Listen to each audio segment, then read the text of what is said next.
মুসা আলাইহিস সালাম ফেরাউনের বাবুর্চিকে এক থাপ্পড় মারলেন রেগে মেগে। উনি থাপ্পড় মারছিলেন আদব শিক্ষা দেওয়ার জন্য, কিন্তু বেচারা সাথে সাথে মরে গেছে।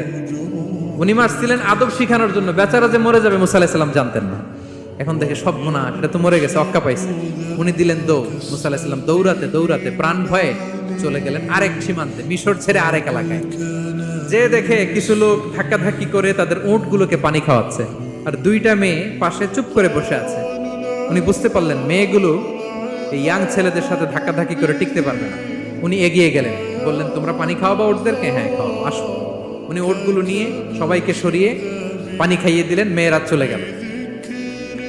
এবার বাবার কাছে যেয়ে বলল, বাবা এমন এক ছেলের সন্ধান পাইছি, ছেলেটা খুব ভালো, আমাদের চেহারার দিকে তাকায় না, মাটির দিকে তাকিয়ে কথা বলে।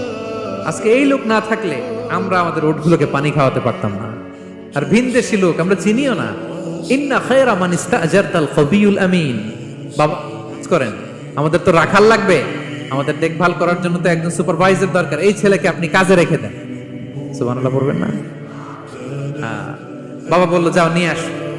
মেয়ে দুজন যে বললো আব্বার কাছে চলেন, আব্বা আপনার কথা বলবে, আপনার সাথে আলাপ করবে। মুসা আলাইহিস সালাম বললেন ঠিক আছে, তোমরা পেছনে পেছনে যাও, আমি তোমাদের আগে আগে যাই। তোমরা আমাকে বলবা যে ডানে না বায়ে না সামনে। সুবহানাল্লাহ পড়বেন না?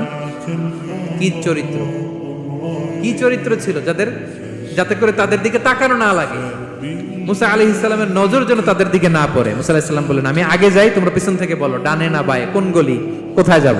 আল্লাহু আকবার। তো যাওয়ার পরে মুসা আলাইহিস সালামের সততা, এই বিশ্বস্ততা আর স্ট্রেংথ, শক্তি দেখে ওনাকে কাজে রেখে দিলেন মেয়ে দুটার বাবা। সুবহানাল্লাহ বলেন। আর বললেন এত বছর কাজ করবা, পারিশ্রমিক হচ্ছে কাজ যখন শেষ আমার এক মেয়েরে তোমার কাছে বিয়ে দিয়ে দিবে। আল্লাহু আকবার। ওনারও থাকার জায়গা নাই, আশ্রয়ের কোনো বন্দোবস্ত নাই, আল্লাহ ব্যবস্থা করে দিলেন। আলহামদুলিল্লাহ পড়ে।